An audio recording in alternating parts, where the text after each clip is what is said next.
This is the off season.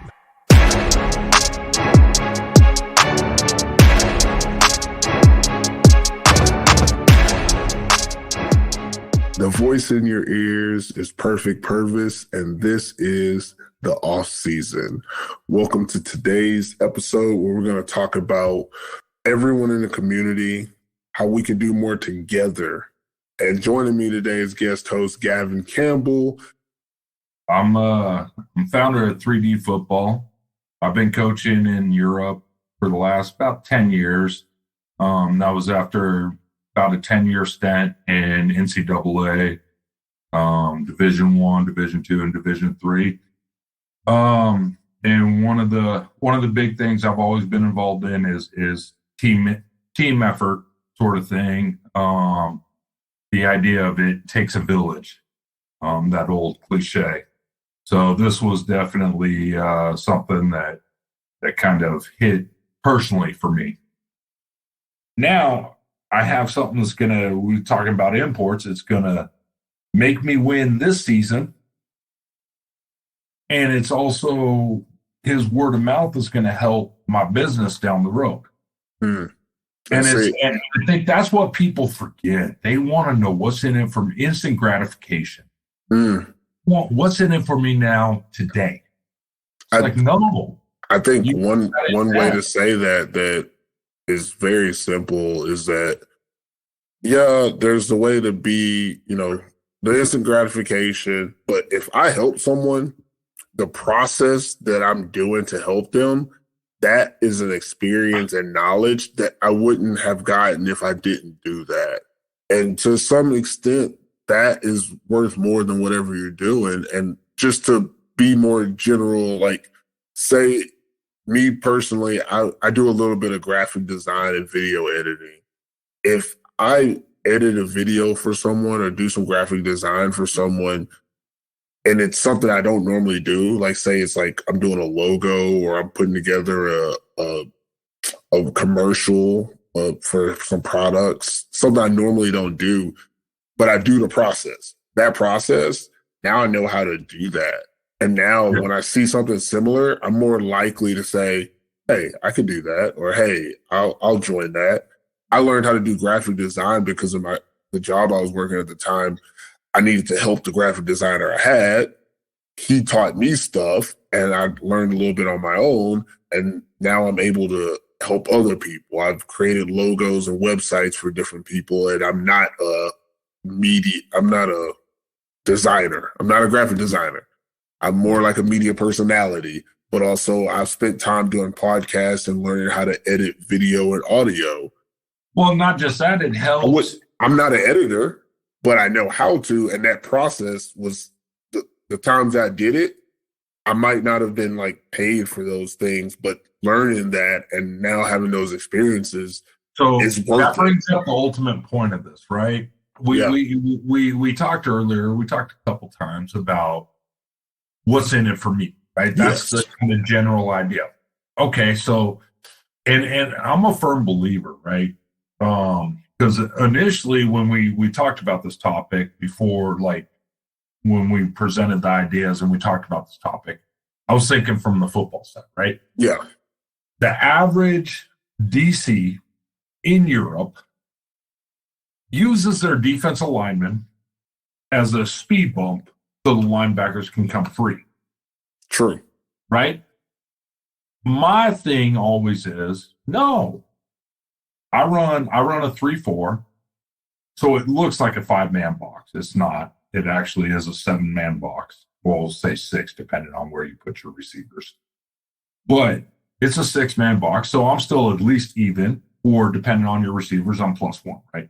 But getting out of that, the thing is, I always tell my D linemen, I don't play bull rush usually. Sometimes I have certain calls where I do, but generally we're a slant gap. When I'm a DC, we're a slant gap front three. Mm-hmm.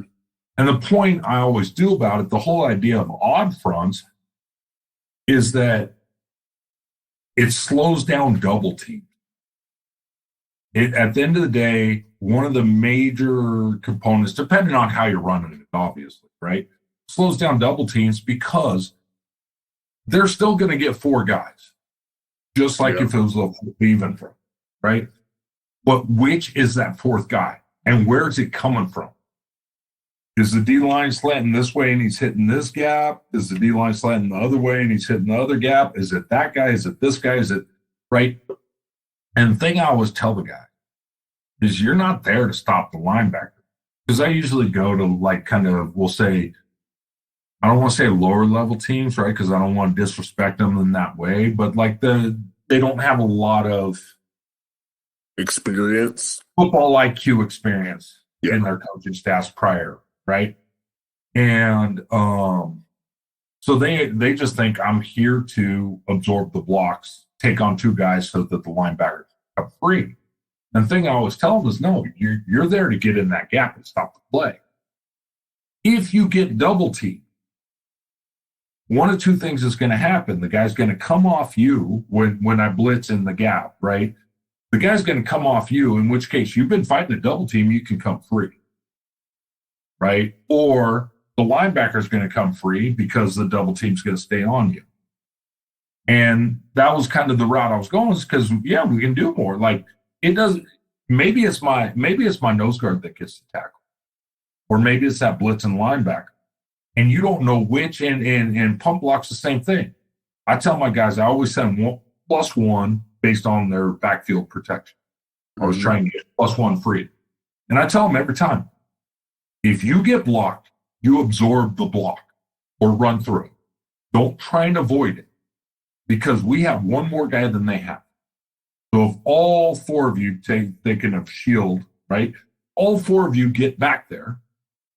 They got 3 guys. 1 of you's coming free. But if you dance around it, you're actually going to prevent the guy that could have come free. Yeah. So you absorb that block. You go in your gaps. I treat the shield like a line, and you have gaps, right? You have basically 4 gaps. You go, boom.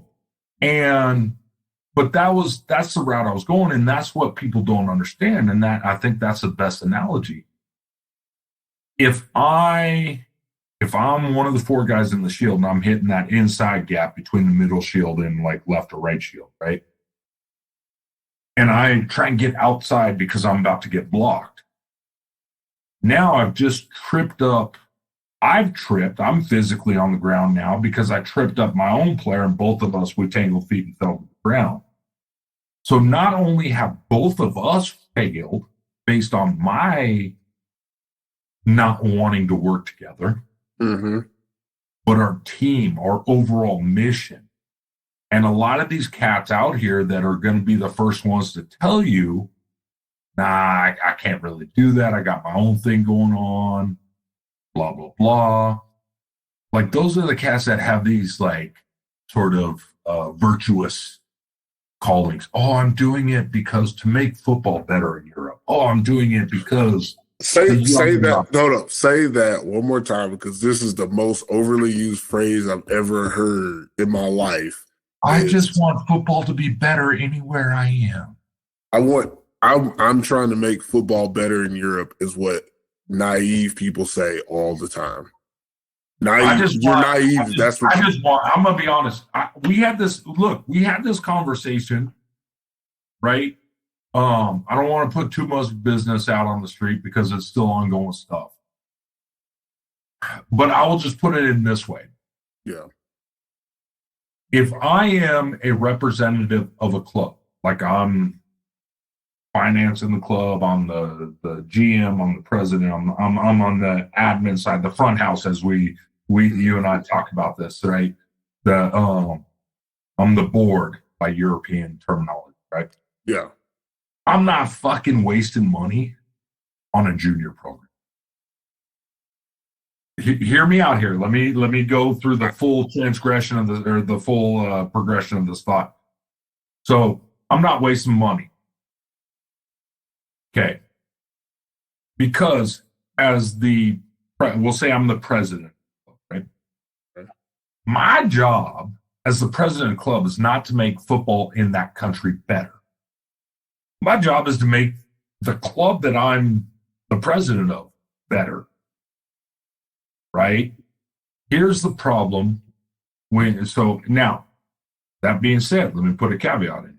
I firmly think that junior teams are vital for the country, right? The federation that whatever country we're talking about, right? All right, I'm trying to go with you, but keep going. Okay. They are because it's the next generation. Yeah, but from a club aspect, what are you thinking? But if I'm financing the club, unless I'm getting more sponsorship money, because juniors do collect grant money and sponsorship money more so than seniors. Okay? Yes. So that would be the one kind of variance there. But if my juniors cost the club money, I get an extra €100 a month, but the juniors cost me €300 a month. I think it's a waste of money because here's the thing. If you're junior, and there's a whole bunch of variants in there, right, that I would look at if I was president, but just kind of in the abstract. Because here's the thing. My juniors are not going to play for my seniors. Yes, I'm glad you said it. I was thinking it, but you said it. Thank you so much. My juniors are going to go play for this other team's seniors. And I could have some sort of pride. And maybe after they go to college, right? Because that's about the time you go. Yeah. They graduate college in 5 years when I'm no longer the president. Because I don't know a president for a club I've been involved with. I can't think, and I may be wrong, so I apologize if there are any presidents that I work for that listen to this. I don't know of a president. Oh, one exception. One exception. One exception. Very good friend of mine. Other than a team that was earlier mentioned, I don't know of a president that's been with the club longer than 5 years. Okay. It's a term thing, kind of like in the States. Yeah, college. ADs. I mean, it's college ADs. The chain, right? ADs aren't with that program. If you're at some D3 school, but here's my question. Here's my question here, since we're talking about it from this aspect with the president. There's a difference between president and someone who's financing the team, right? Because the president wouldn't have enough power to say, okay, let's scrap the juniors.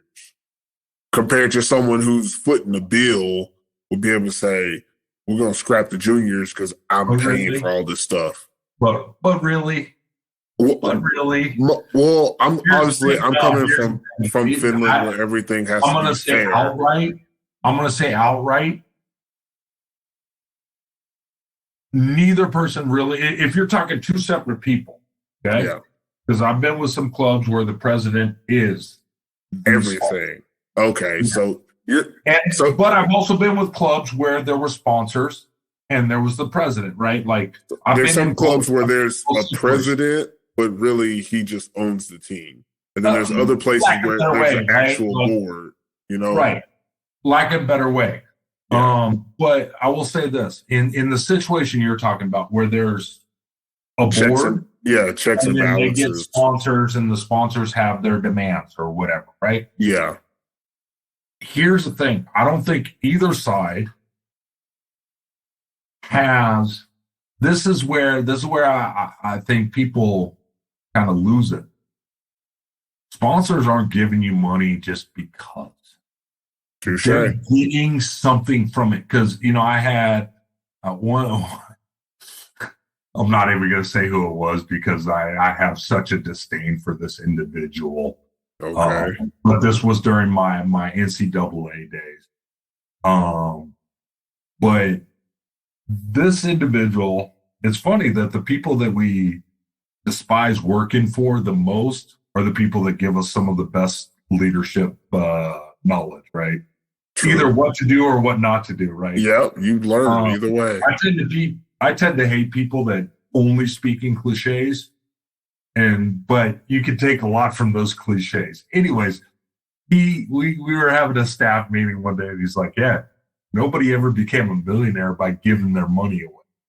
because I had asked the DB coach to give me a little bit of spot me a little funding to go get some lunch or something like that. And then he's like, "Oh man, I can't really." I'm like, "Man, you got all this money. You making more than me. You got all this money." And that's when this guy came out with like, nobody ever became rich by giving their money away, right? So bring that up. Sponsors are getting something. Yep. Right. At the end of the day, very few sponsors, and I've had one sponsor in my time in Europe that was giving money just because. And really, he was only doing that because I came in with a good sales pitch that he's like, I can get behind this. Yeah. Right. But sponsors are, so it's mutually beneficial. So I will slightly disagree with you that the sponsors can say kill the junior team. Oh no, I'm not saying the sponsors. I'm saying like when it's like one guy, not mostly when it's the actual company. But there's guys who they own their own company, and that's who's sponsoring the team. Right. Those but type that's of what guys. I'm saying. But he can't kill the junior team. He can suffocate. Both sides can suffocate it, right? Even that president that's not financing it, right? He's a true like board. He's not like the owner. Yeah. He can suffocate it too. Because. And why are we suffocating? You have any I forgot. team. What's that? Why are we suffocating the juniors again? Well, I'm just saying, like, juniors in a general idea, unless they bring in more sponsor money, then they're the overhead to run them. Juniors are problematic to the club itself. To the club, okay. But this is where it gets tricky, right? Because the whole point of this podcast is we can do more together. Yeah. But what can we do? So this is the point I'm saying. It's like juniors are a black hole for the club. At the end of the day, they're an expense. I think that has to do a lot with where you are, because obviously my experience is different in Finland, but I've seen a lot of places. And yeah, it could be a regional thing too. Well, here's the thing. Children's sports usually have without putting teams, just only for hypothetical sense, right? Mm-hmm. Give me the most like village type team, right? Like what city are they in? Okay. I'm not familiar with Finland geography. I won't even name the city, but we'll just say village team and go. Okay. So dude from Natchez, Mississippi. We'll say. Call it the village. Call it the village. I like that. Right? Yeah. Dude from small ass village team where there is no college in that town. Mm-hmm. Right? Going to high school, he's playing ball. He's then going to turn around and leave to go to college around the time he's hitting seniors. He is no longer playing for that team in that small village. He's now playing in a bigger city that has a college. Mm-hmm.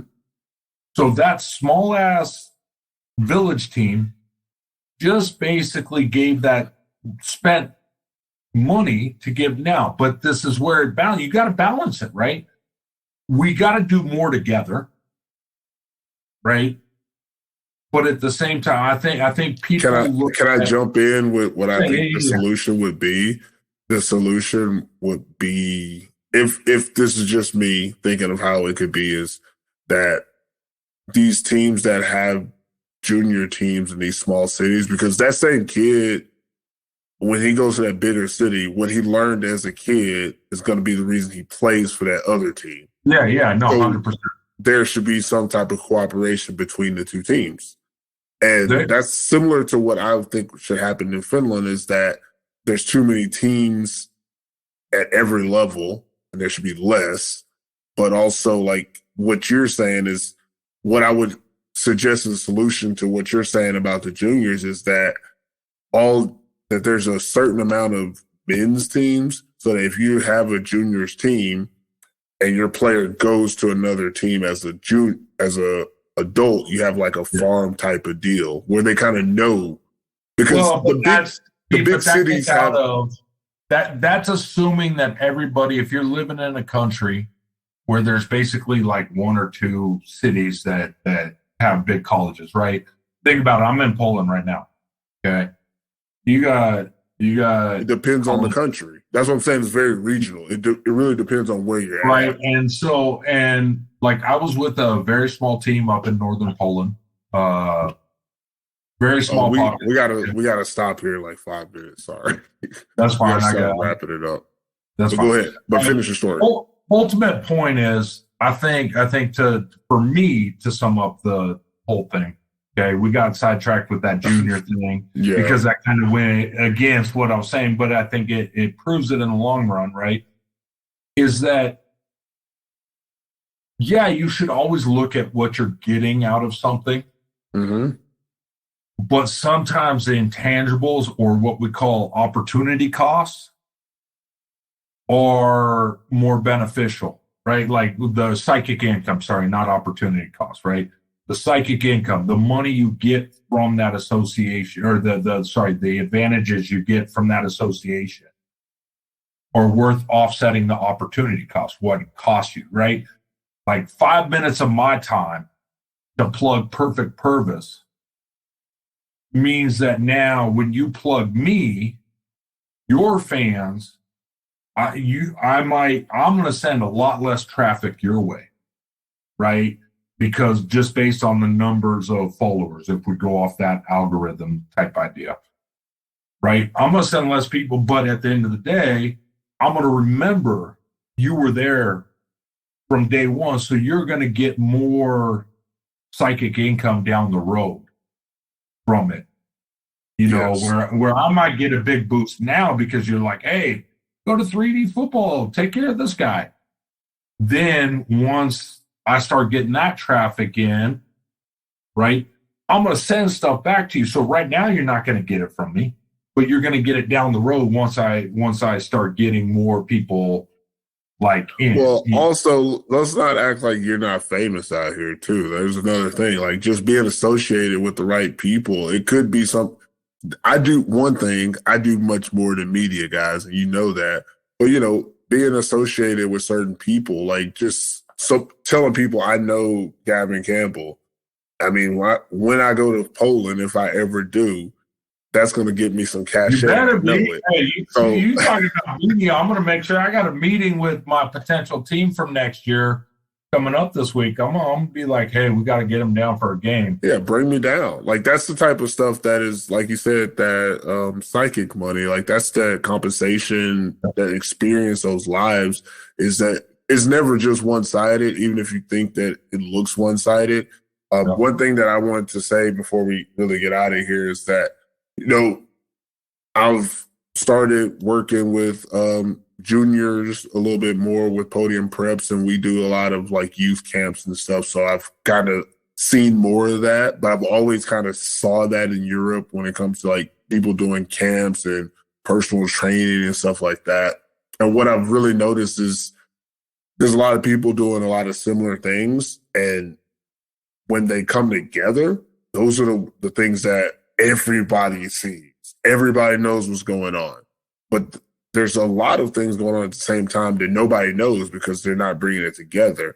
And it's the whole idea behind unions and all that stuff. I believe that if you're doing something, invite someone to join. Just invite people that you trust or that you think you can trust. One thing that has really been a benefit here with technology lately is, I don't know if people understand this term because it's a little bit salesy, but cold calling. Yeah. The import community in Europe, you can cold call.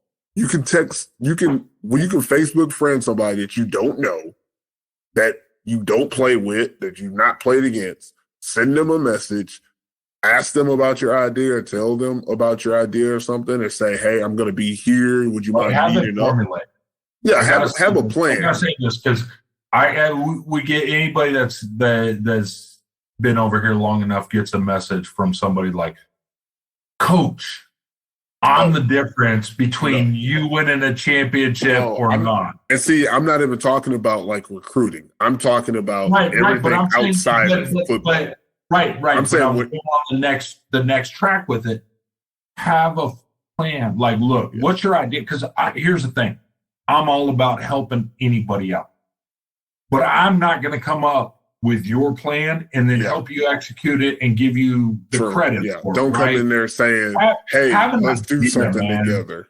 Let's do something together. Like, this is kind of what I'm thinking. I will help you buff it out, right? Like I'm working with the cat right now. And his stuff's still on the ground floor and stuff like that. So I don't want to like put his business out there. He gave me some ideas. Like now I got 3D football on Twitch. I haven't used it yet because I don't understand Twitch at all. But he got me on that. Use this for Twitch. Google Meets for Twitch, man. Oh, okay. Well, then I might have to get a copy of this from you later. But there's ways. But yeah, like I don't understand it. It's not really my thing. I prefer videos uploaded as opposed to kind of doing the live stuff. Live streaming stuff, yeah. And so, anyways, but he got me on that, and then he's like, I got this idea, but I don't really have he was missing like the last step. But he had an idea, a well thought out idea. So I'm like, what about like this? And then we brainstormed together. And he's like, oh yeah, that could get down.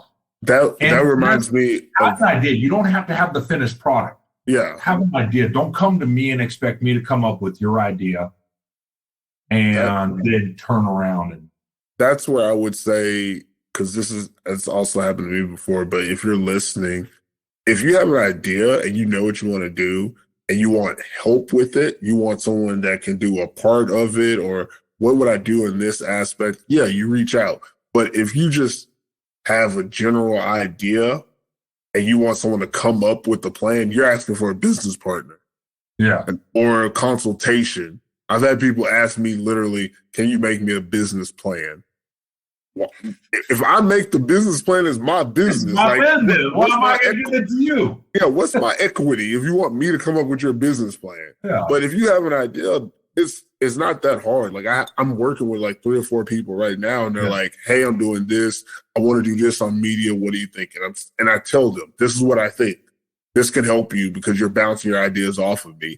It doesn't cost me anything to help you. And later, if I ask you for something, I know you're going to give it. But that's not why I'm doing this. I'm doing this because it helps you, and it doesn't cost me anything. And that's what we're trying to do. Is we need to find a way, and just us doing this podcast. In the pre-show, I don't believe there is anything as true altruism. We kind of joked. I think it was in the pre-show. Yeah, right. That's true. So at the end of the day, but this is the point I'm making, though. That I was trying to make a minute ago and then got sidetracked.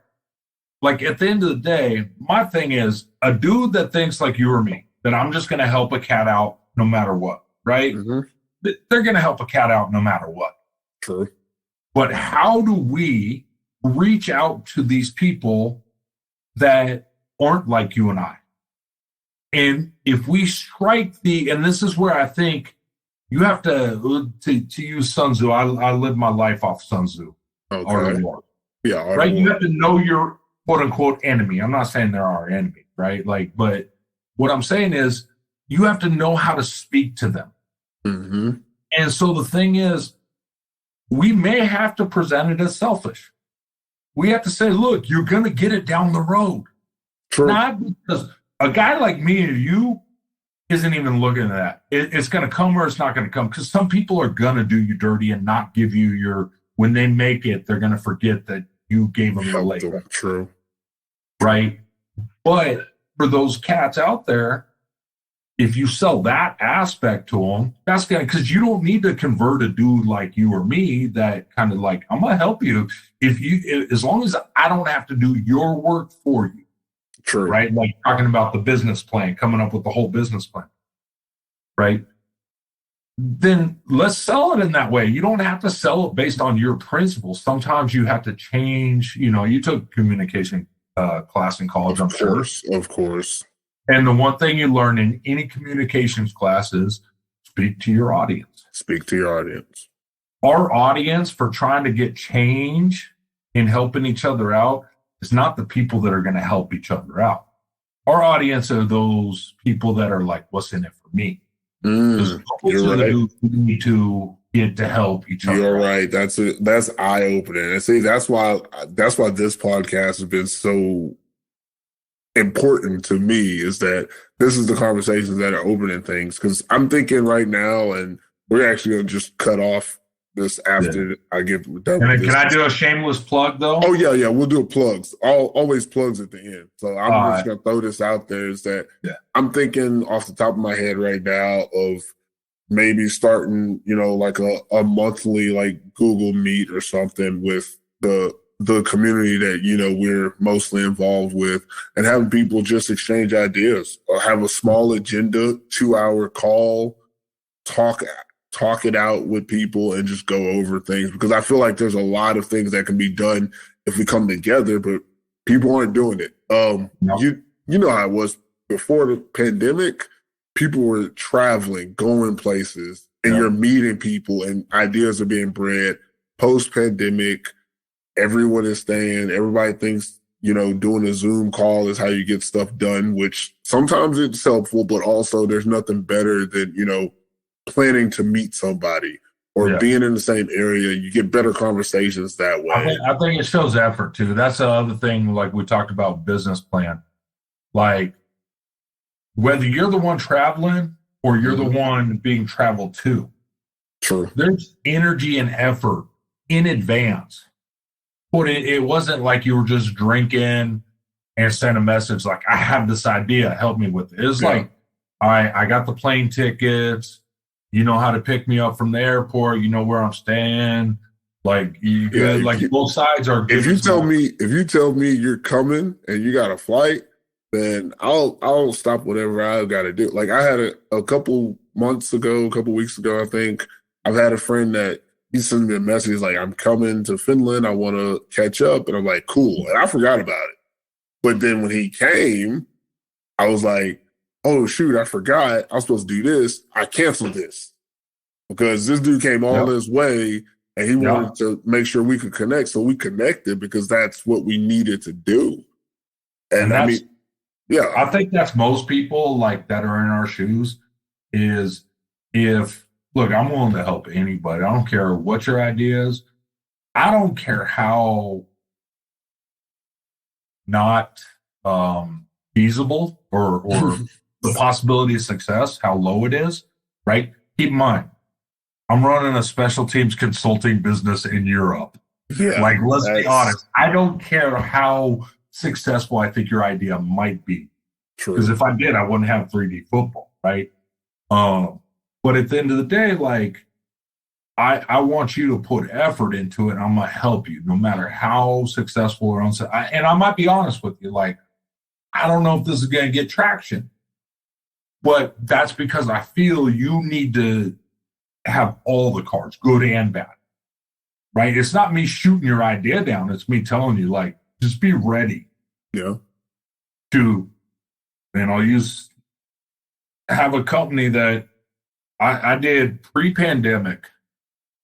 I consulted with like 2 or 3 teams in the 3 years, 2 to 3 years that I had 3D football set up before the pandemic.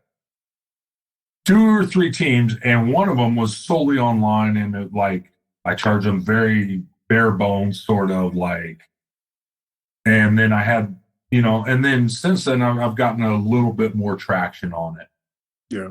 Because guys are starting to realize that offense and defense, especially post-pandemic, pandemic has been very problematic for a lot of areas, but I think in concentration of special teams has been a huge lifesaver. Yeah. Because at the end of the day, the same dummies that I have on my sideline are the same dummies they have on their sideline. So if I can get this advantage in specialty, and I use a different word, but I'm trying to be more politically correct. I use the R word instead of dummies, but at the end of the day, like they've realized these dummies on the other sideline are usually concentrating on offense or defense. So if I can get this little advantage on special teams, so a lot of teams have really reached out to me on that since the pandemic. So it's one kind of boost of that. Makes sense. Yeah, so I think we've talked about this topic as well as a lot of other things. So this Yeah. episode might be turned into something different. But yeah, Gavin, I'm glad you came on. I don't have like an outro type thing, but this is the point in the show where, throw your plug out there, let people know what you have going, and then we get out of here. All right. So like we talked about, anybody that needs help with something, just hit me up. Have an idea. Don't come to me and expect me to have the idea. I'm here for anybody. But you need help on special teams, whether it's technique or tactics, hit me up. 3D Football on Facebook. Pretty much all the other social medias is 3D Football 2, the number 2. I had to change it. And the website is 3dfootball.org, and it has a link to all that. It's .org, not .com. And it has a link to all our socials. All right. And, guys, I'm Perfect Pervis, obviously. This is my show. This is how we're running it. I love this topic, this episode that we had today. Guys, if you want to do something, because there's a lot that can be done. There's a lot that can be done even if you don't have an idea. Maybe you don't have an idea. You just want to be a part of something. There's a lot of people that need help as well. So you can also reach out to me at Perfect Pervis anywhere in the world. Perfect Pervis is my Gmail too. So if you type in Perfect Pervis on the internet, I come up and you can contact me. So just find me. And if you're listening to this, you probably already are like Facebook friends with me. So with that, the show is over. Appreciate the listen. Hope you guys enjoyed it. And we'll see you next time in the off season.